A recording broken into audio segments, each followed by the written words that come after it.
Krishna, greetings to everyone.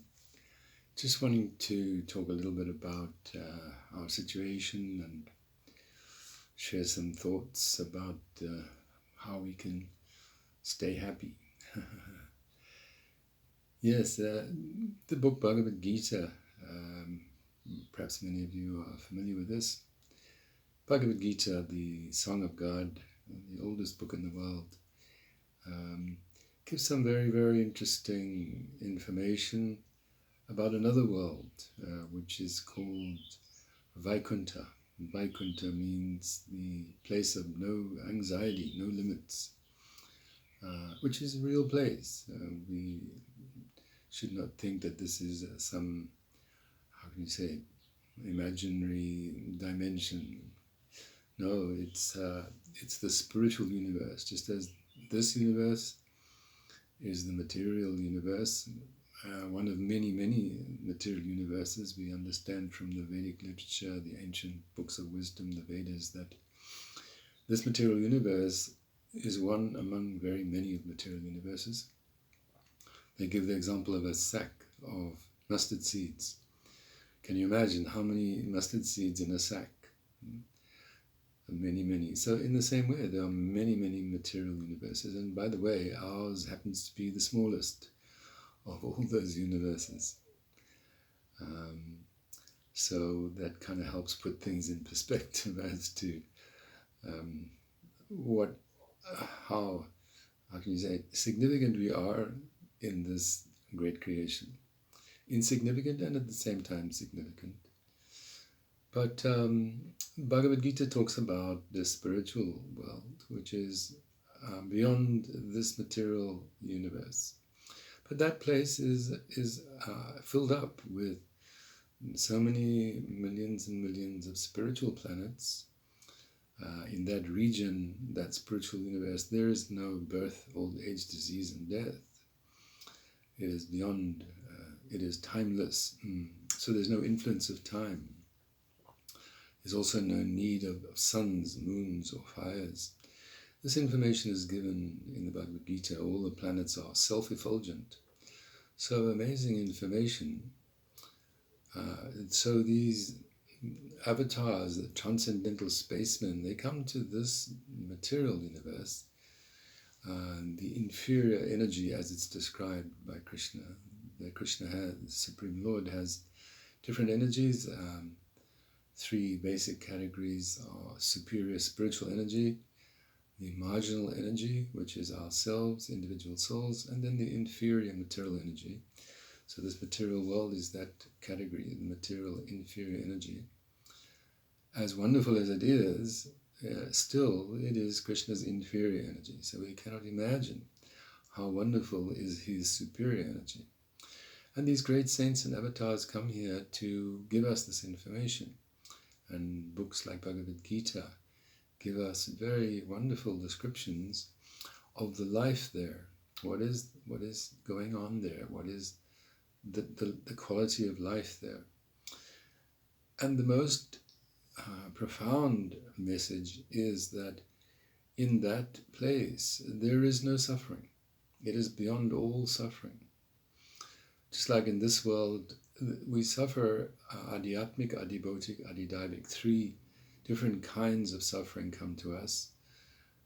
Suffering from our own bodies and minds, suffering from other living beings that may attack us,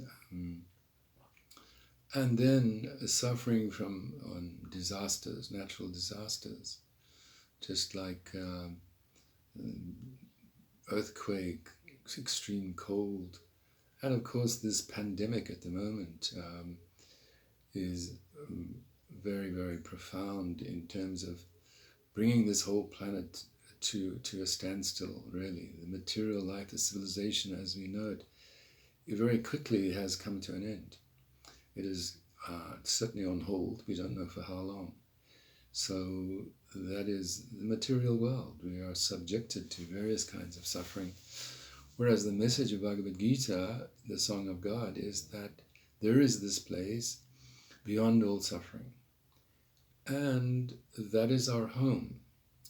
This place This is nobody's home. We are all refugees here, actually. We don't belong here. They give the example also like a fish on the sand. If a fish is on the sand, he may turn on his side, turn on his back, wriggle and squiggle and do whatever. But he's never comfortable. He's never at home on the sand. He needs to go back into the ocean.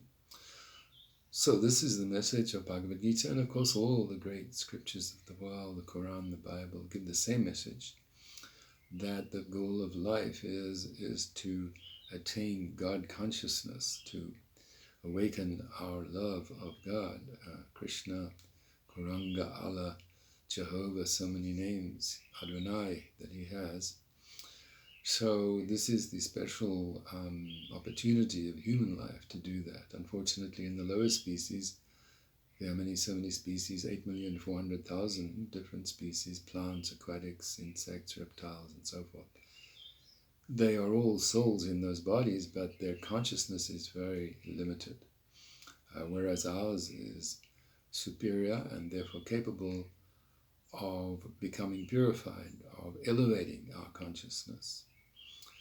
So the central message is that if we use this human opportunity to focus on our spiritual life, just like in Srimad Bhagavatam, the graduate study after Bhagavad Gita, we get Srimad Bhagavatam, multi-volume text of the description of the Lord and his devotees and their activities, whereas Bhagavad Gita is the spoken word of the Lord.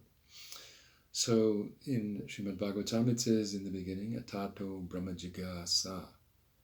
Now that we have this human form of life, it's time to inquire about spirit. Who is the Supreme Being? What is our relationship with him? Like that. So, and as we say, the wonderful message of Bhagavad Gita is that this life, this true life back in the spiritual world, is full of limitless joy.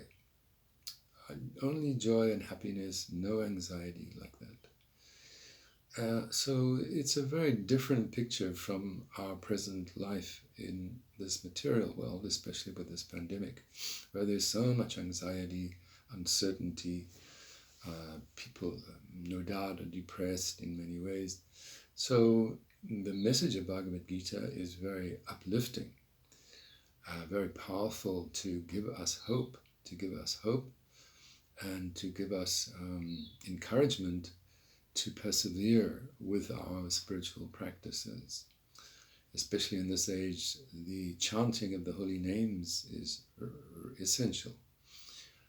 It's called the Yuga Dharma, meaning the religion of the age, this Yuga. By the way, Kali, the Yuga, very troubled time, dark age, full of quarrel and hypocrisy like that. It's a dark time, but still, there's one good thing in this age, and that is the chanting of the holy names. Especially recommended is the Gauranga, name of Gauranga, the golden incarnation of God, who appeared just over 500 years ago. And he introduced this Sankirtan movement, this congregational chanting of the holy names. And it's predicted that his name will go to every town and village in the universe, not just in the planet, in the universe. So that's a very big prediction, but he's God. Nobody can stop his movement. Just like this pandemic, people are making all kinds of predictions, how many people will die, and etc. The world is coming to an end. But no, 500 years ago, Chaitanya Mahaprabhu, Gauranga appeared, and as a result of his appearance, a golden age is awakening in this dark age. And it's predicted that golden age will last for at least 10,000 years, possibly more. So who's going to stop that? No, nothing will stop that. Of course, this world is material world. It's full of turmoil, disturbance, anxiety. That is a fact.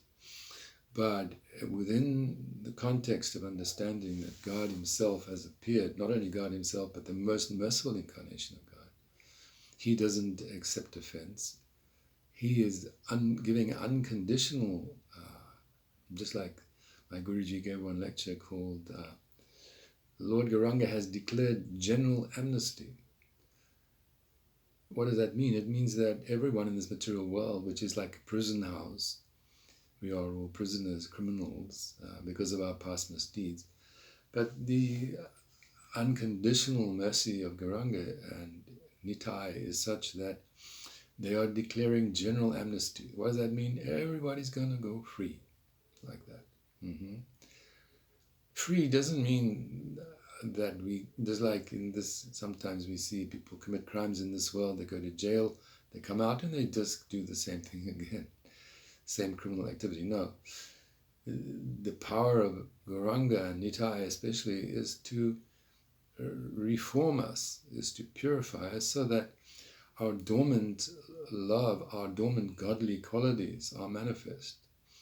And that means that the anarthas, the unwanted thoughts and desires, are cleansed, are uprooted from the heart. There's a verse in Sanskrit, Srinvatam Svakata Krishna, in which Krishna says that for one who develops a taste for hearing about his pastimes, his activities, he himself uproots the inauspicious material desires from our hearts, like that. So they're uprooted, they cannot come back again. And our natural activity, our natural consciousness is awakened, which is God consciousness, Krishna consciousness, in which we have a natural desire to serve Krishna, to do devotional service, to serve with love and affection, to serve the devotees of the Lord with love and affection. So this is our real eternal business, our eternal nature. And when that happens, we are then, even in this material world, it is possible that we can transcend the difficulties of material life, even in this body. Bhagavad-gita says like that. So that life, that blissful life, which is the natural life of the soul, Satchidananda Vigraha, that eternal blissful life of the soul is possible to attain even while within this body. Of course, it's explained in the Bhagavad-gita that at the time of death, if we come to the perfectional stage of love, we leave this body and our spiritual body manifests. That spiritual body is permanent, eternal, and fully qualified to serve Krishna directly. But even before that, in this material body, we can become transcendental to the ups and downs of this material world, and especially that's accomplished by this chanting process. So before I just share the mantras with you, I just want to read a verse from Bhagavad-gita. This is a lovely little translation by Vijayacharya. In the 18th chapter, which is called Enlightenment Through Self-Surrender, there's this verse, verse number 54, if I may read. Having realized one's identity in relationship to the Supreme Truth, one naturally becomes fully self-satisfied and blissful, never grieving over anything, never hankering for anything. One begins to see all living beings with love, and in this way one gradually achieves the platform of unalloyed pure devotional love for me.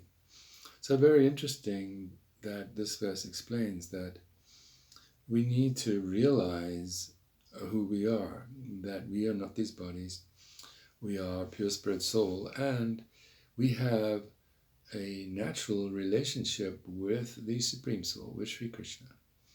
And when we realize that relationship, what happens? One naturally becomes fully self-satisfied and blissful. Prasanatma is the Sanskrit word. Naturally, it's natural. The natural quality of life of the soul is fully self-satisfied and blissful. And Krishna also says that we never grieve over anything, we never hankering for anything, because we are satisfied, fully satisfied. So, Brahmabhuta prasanatma na shochati na kangshati samasa veshu bhuteshu Mad bhaktim labate param. That's the Sanskrit.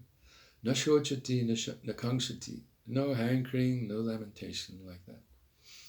So this is quite unimaginable in a way to us, especially at this disturbing time, turbulent time of the planet. How can we make a solution to these things, a permanent solution? So we are encouraged, therefore, to take shelter of the teachings and instructions of the Lord and his devotees and his holy books, and to apply ourselves very seriously to this inner journey. Just like I often remember, one of my great heroes is George Harrison from the Beatles, wonderful singer and great devotee, and he says that the only way out is in. So this is the fact. So to cultivate our inner life.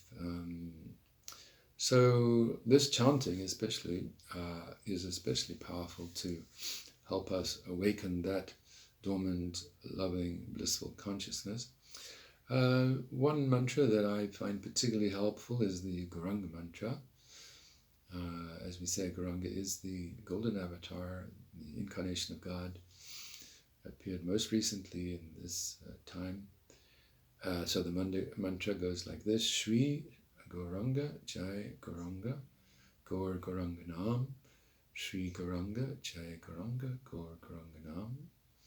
So Shri means blessed, Gauranga is the name of God, Jai means victory, Gauranga Gaur also the name of God, and Nam means holy name. So it's a prayer. We're praying to the Lord. Please engage me in your loving service. I've been serving my senses for countless lifetimes, and my senses are a bad master. No matter how much I serve them, they're never satisfied. But you are actually my master, my eternal Lord and master. That is my identity. Jivera Sarupoi Nitya Krishna Das. I am your Nitya Krishna Das, your eternal servant. Now I'm coming to my senses. By the grace of Sri Guru, I'm coming to my senses and realizing that yes, this serving my senses is illusion. It has no value to the soul, only meets with frustration and dissatisfaction. But if I give my energy, my attention to serving you, this is the natural thing, and this will free me of all disturbance, all unhappiness eternally. So we can try to just chant the little mantra a bit together. I'm playing a little instrument called the mridanga now. You can hear it, you can't see it. So we'll just sing a little bit, try to sing along. Shri Gauranga Jai Gauranga Go Gauranga Nam. Shri Gauranga Jai Gauranga Go Gauranga Nam. Shri Gauranga Jai Gauranga Go Gauranga Nam. Shri Gauranga Jai Gauranga Go Gauranga Nam. Shri Gauranga Jai Gauranga Go Gauranga Nam.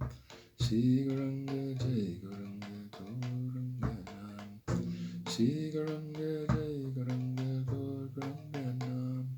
Shri Gauranga Jai Gauranga Go Gauranga Nam. So very, very simple. It's explained that this sound vibration, the mantra, it's not material. It's from the spiritual world. Literally, the holy names descend from the spiritual world. And they have a different effect. They don't go to the brain, they go to the heart. So that means whether you're illiterate, whether you're, how can you say, completely, you don't know what it is, even the mantra, even the dogs, the animals, the sound vibration will act. It's the Lord himself, so he will act, nothing can stop him. As long as we are submissive and receptive, if we agree, if we choose, yes, let me chant. What have I got to lose if I chant these holy names? What have I got to lose? Nobody's asking me for money. The mind is always active, always busy, but thinking about what? It does two things. It makes plans to try and enjoy, and then it dissolves plans and makes new plans. Plan making and plan breaking, on it goes. But those plans have nothing to do with the soul, and therefore they're all doomed. And great, great plans we may have to enjoy.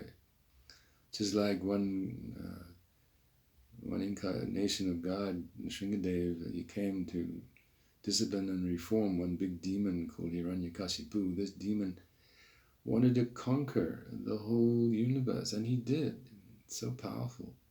This was his plan. That let me, Hiranyakashipu, let me enjoy material life unlimitedly. I'll conquer the whole universe.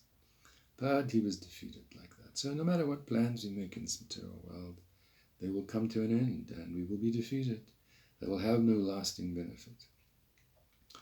So that is the mind that is our enemy. But when the mind becomes absorbed in God consciousness, thinking, praying to God, talking about Him, hearing about Him, that mind is then free and our real friend.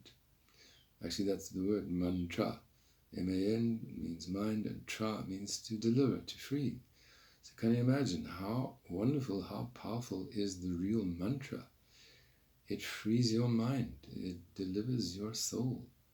Of course, it's God Himself in sound. But we have the choice to choose. We can say, no, I'll keep on scheming and scamming and analyzing and exercising my brain power the way I've been doing for millions of lifetimes, and I won't chant. We can choose like that. But Krishna, God, all the great saints, all the great souls are saying, no. Now that you've got this human life, it's time to go home. It's time to go home. It's time to surrender. Surrender in the spiritual sense doesn't mean defeat. In the material sense, yes, you surrender to the conqueror. But in the spiritual sense, surrender means to offer oneself with love to Sri Krishna, the beloved of all souls. Very different thing, but now is the time to do that. The sooner the better. And that surrender begins with the mind. So this hearing, which engages the tongue, and the ears, which engage the hearing engages the ears, and speaking, which engages the tongue, has the power to gradually engage the mind. So that's why we are encouraged to chant aloud. We should try to chant aloud and also we chant on beads, japa beads, mantra. These are prayer beads. So we have three senses. We have the touch, which holds the beads, if we're chanting it personally, individually. We have the tongue, which is speaking, and the ear, which is listening. So these three senses are engaged, and therefore we have a good chance of getting the mind engaged, like freeing the mind. Of course, we have to persevere. Spiritual life is not cheap, but we can, as we go on with it, we can see ourselves that it is the real thing. So many of us, I'm sure, have had experience of being cheated in the material world, in relationships, in business, so many things. There is, how can you say, there is the world of truth and untruth, and we all have a bitter taste of the untruth. So we may come with doubts, we all do. Actually, we will definitely have doubts. But the more we are encouraged to carry on with our spiritual practice, especially this chanting, the more we will feel for ourselves that this is true. Just like they give the example, if you're hungry and I give you food, nice food, nourishing food, you know, you feel satisfied, you feel like that. You don't need someone else to confirm that you're satisfied. You yourself can experience that you're satisfied. So in the same way, as we practice this bhakti yoga, as it is the yoga of devotion, reading Bhagavad-gita, chanting the holy names, hearing from the great souls, we ourselves can feel that, yes, this is what I've been looking for. This is the real thing. It'll take time, of course, but steady, we practice day by day and begin to feel, I'm making progress. Things are changing for the better. And I know what the goal is of life. I'm not confused anymore about that. I know param gatim, as it says in Sanskrit, the supreme destination. What is that? to awaken, as it said in this verse, Bhagavad-gita, to realize my relationship with the Supreme, with Krishna, the Supreme Divine Person, the transcendental cowherd boy who plays the flute, the eternal youth. You never see pictures of Krishna older than 16 or 20.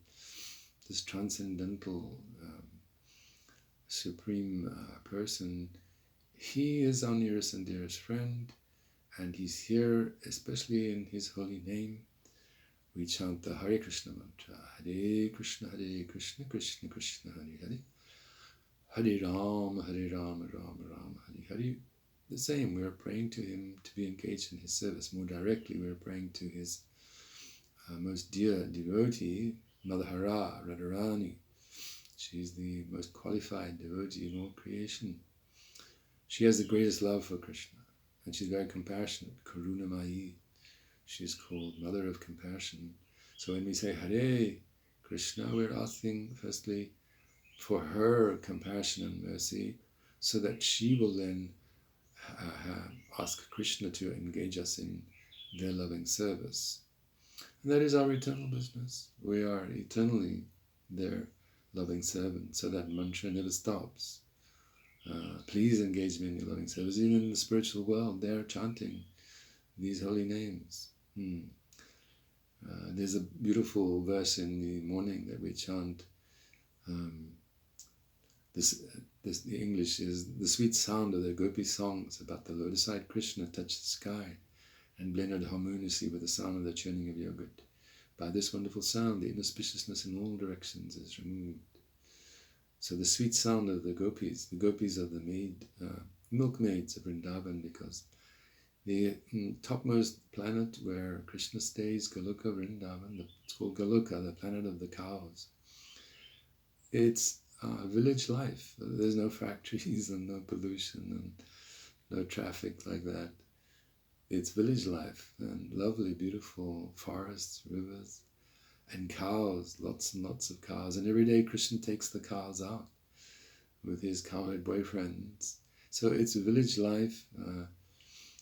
Cows are being herded out, milked, many beautiful products. And the gopis are the milkmaids of Vrindavan, who are the greatest devotees of Krishna as well. And their sweet songs about him have great power, and they're always singing like that. So this singing of the holy names goes on. It becomes more sweet the more we become healed. My Guru said that we are crippled souls. Crippled souls means our dormant love of Krishna is not yet awoken. But when it does, then we are healed, and in that state we have a great taste for chanting the holy names. They give the example of if somebody's got jaundice, a disease, one of the things about that is that if you give them rock candy, which is sweet, for them it tastes bitter, but it's not bitter. Rock candy is sweet, but because they are diseased, it tastes bitter. But the interesting thing is that the cure for jaundice is to eat the rock candy. So if you go on eating the rock candy and you become healed, then it no longer tastes bitter, it's sweet. In the same way, our ignorance, our diseased soul, crippled soul, at the moment, if it does not have a taste for chanting the holy names, it may even taste bitter like that. But the holy names are sweet. We hear descriptions from great saints like Rupa Goswami that he's asking for millions of tongues and millions of ears because the chanting is so sweet like that. So if we go on chanting, then we become healed, and then we can taste the sweetness of the holy name. So I would encourage everyone, please, especially at this time, we need to stay strong. We need to stay faithful. We need to stay happy, optimistic like that. But that's only possible if we take shelter of the divine servants of the Lord himself, the divine books, because they come from that region which is free of all suffering. They come from that place where there's limitless joy. So they themselves, even they come to this world, they're never overwhelmed by the miseries of this world. And we need to hold on tight to them like that. And that means regularly hearing from them, following their instructions, offering food to Krishna, all of these things will help us stay on track and positive and hopeful, even in this very, very intense, dark time for this planet. So please, I would encourage you, as I say, read Bhagavad Gita every day. As my Guru said, a chapter a day keeps illusion away. And chant Sri Gauranga Jai Gauranga Gauranga Nam, Sri Gauranga Jai Gauranga Gauranga Nam, Hare Krishna Krishna Krishna Hare Hare, Hare Rama Rama Rama Hare Hare.